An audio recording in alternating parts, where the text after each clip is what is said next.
আসসালামু আলাইকুম। Macro economics honours দ্বিতীয় বর্ষের ক্লাসে সবাইকে স্বাগতম। আমাদের আজকের ক্লাসের আলোচ্যসূচি হচ্ছে ডিসইনফ্লেশন, রিফ্লেশন অ্যান্ড স্ট্যাগফ্লেশন। তো প্রথমে আমরা ডিসইনফ্লেশন কি সেই বিষয়টি জানব। ডিসইনফ্লেশন জানার আগে আমাদেরকে জানতে হবে ইনফ্লেশনটা কি। ইনফ্লেশন বা মুদ্রাস্ফীতি বলতে কি বোঝায়? মুদ্রাস্ফীতি হলো যখন দ্রব্যের দাম বেড়ে যায় এবং অর্থের মূল্য কমে যায়, এই অবস্থাটার নাম হলো মুদ্রাস্ফীতি। অর্থাৎ অল্প পরিমাণ দ্রব্যের পেছনে যখন অধিক পরিমাণ অর্থ ধাবিত হয়, সেটার নাম হলো মুদ্রাস্ফীতি। তো মুদ্রাস্ফীতি বা ইনফ্লেশন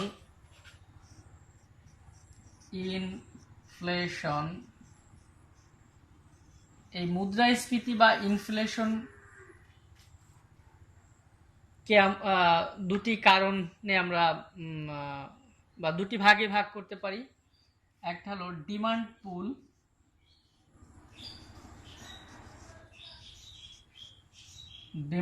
পুল ইনফ্লেশন, আর একটা হলো কস্ট পুশ ইনফ্লেশন। তো ডিমান্ড পুল ইনফ্লেশন মূলত সামগ্রিক চাহিদা বৃদ্ধির কারণে দেখা দেয় এবং এই অবস্থায় সাধারণ দামের স্তর বেড়ে যায়। আর কস্ট পুশ ইনফ্লেশন হলো সাপ্লাই শকস বা যোগান ক্ষতিগ্রস্ত হওয়ার কারণে দেখা দেয়।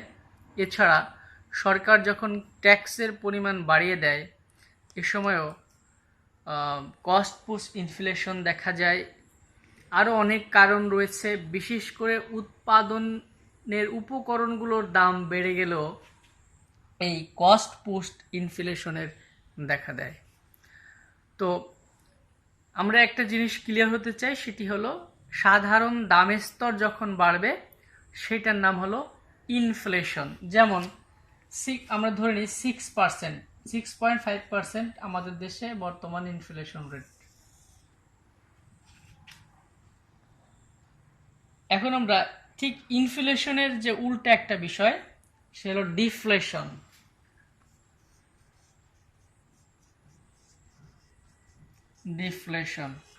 ডিফ্লেশন মানে হলো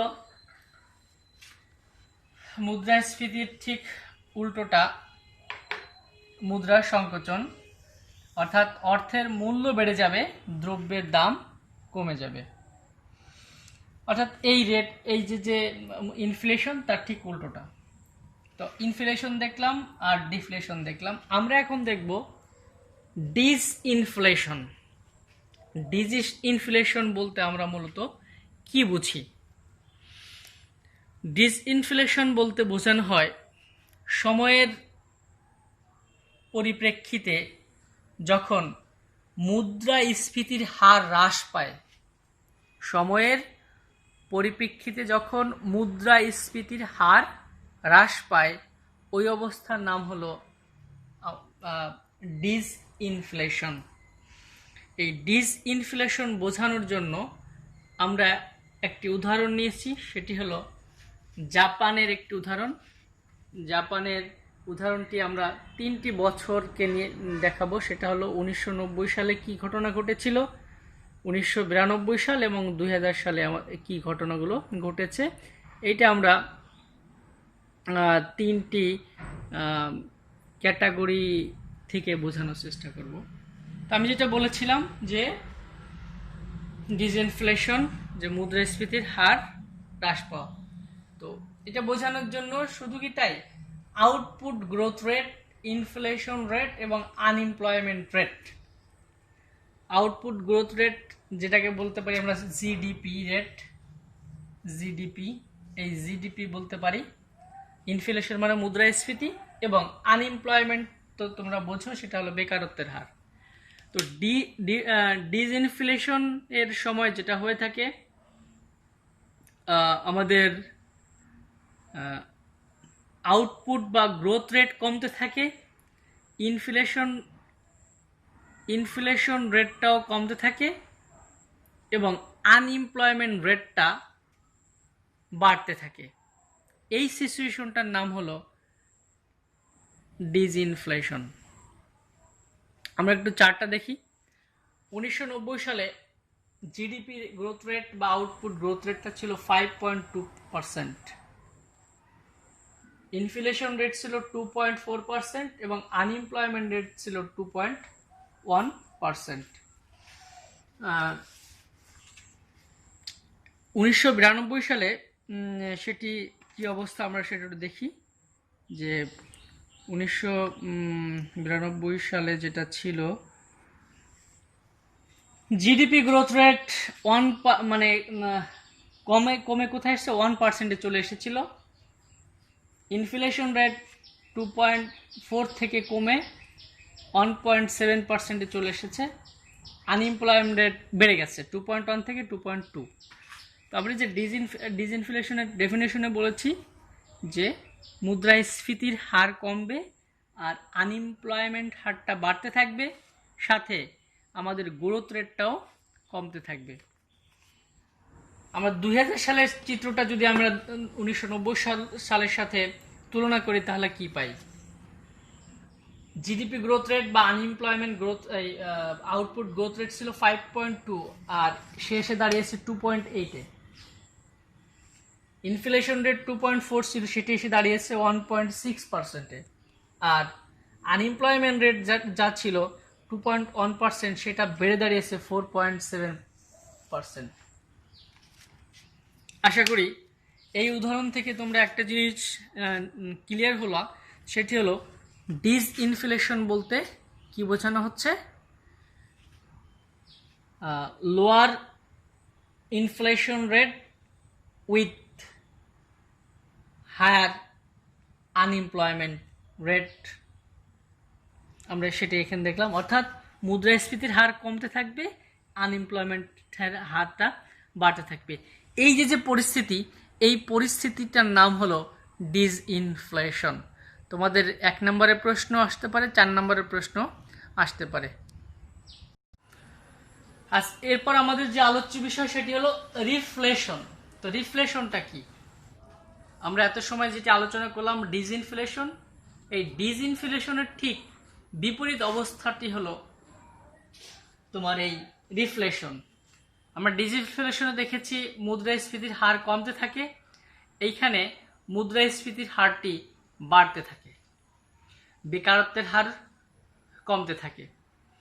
সাধারণত সাপ্লাই অফ মানি বা অর্থের সরবরাহ যখন ব্যাংকগুলো বাড়িয়ে দেয়, তখন এই মুদ্রাস্ফীতির হারটি বাড়তে থাকে।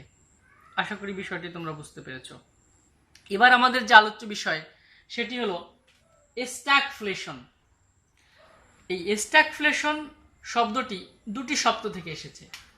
একটা হলো স্ট্যাগনেশন,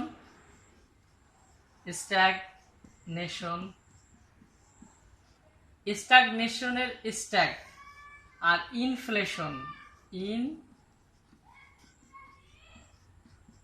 ইনফ্লেশনের ফ্লেশন। এই দুটি শব্দ যোগ করে, শব্দ দুটির কিছু অংশ যোগ করে আমরা পেয়েছি স্ট্যাগফ্লেশন। এবারে সেই স্ট্যাগফ্লেশন বলতে কি বোঝায়? অর্থনীতিতে যখন অধিক মুদ্রাস্ফীতি এবং অধিক বেকারত্ব একসাথে দেখা দেয়, এই অবস্থাটির নাম হলো স্ট্যাগফ্লেশন। তো কি কি কারণে স্ট্যাগফ্লেশন দেখা দেয়, আমরা এখানে কিছু পয়েন্টস নোট করেছি। সেটা হলো slow economic growth rate,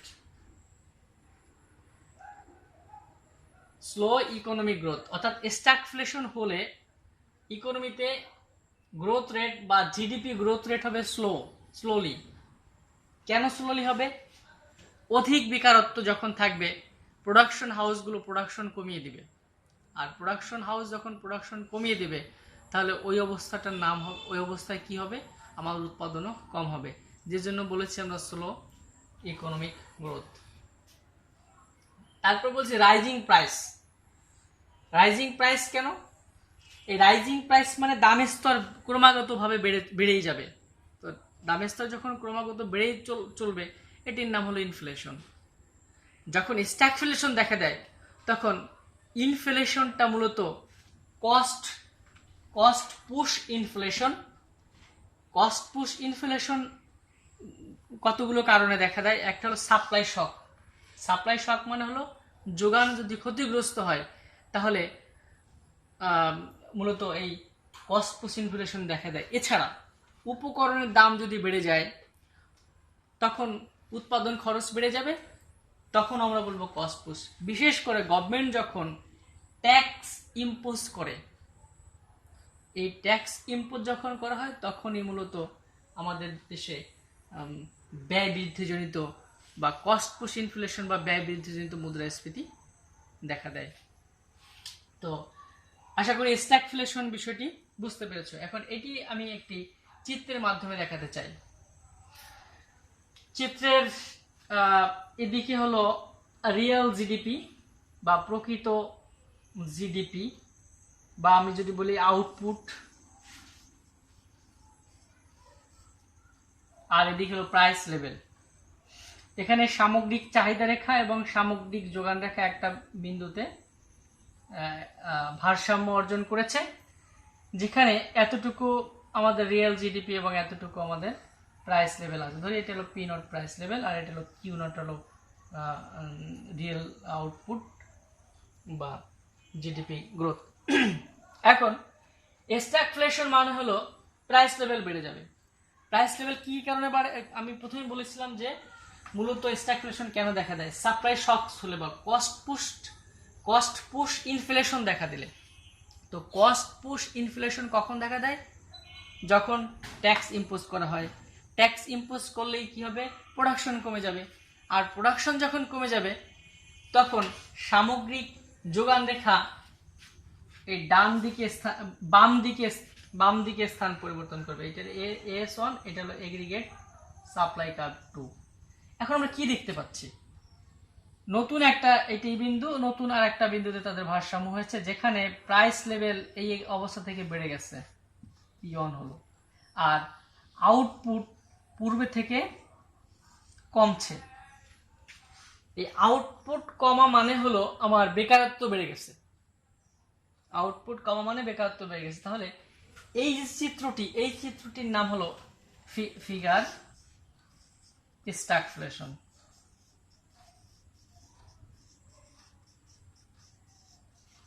stagflation. আশা করি তোমরা বিষয়টি বুঝতে পারছো। আবার একটু বলছি যে ই বিন্দু থেকে ই প্রাইমে সে স্থান পরিবর্তন করেছে, যার কারণে প্রাইস লেভেল বেড়ে গেছে এবং আউটপুট কমে গেছে বা উৎপাদন কমে গেছে।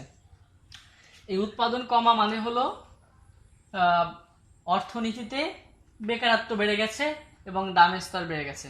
তো আমি প্রথমে তোমাদেরকে বলেছিলাম স্ট্যাগফ্লেশনের ক্ষেত্রে যখন দামের স্তর বেড়ে যাবে এবং বেকারত্ব বেড়ে যাবে, এই দুটির সহ অবস্থানের নাম হলো স্ট্যাগফ্লেশন। তো আশা করি তোমাদের যে রিকোয়েস্ট ছিল ডিসইনফ্লেশন, রিফ্লেশন এবং স্ট্যাগফ্লেশন, সাথে আমি তোমাদেরকে বলে দিয়েছি ইনফ্লেশন কি এবং ডিফ্লেশন বিষয়টি কি। তোমরা সবাই ভালো থাকো। তোমাদের আরও একটি রিকোয়েস্টের ক্লাস রয়েছে, পরবর্তীতে আমি আবার আপলোড দিব। তো সবাই ঘরে থাকো এবং সুস্থ থাকো।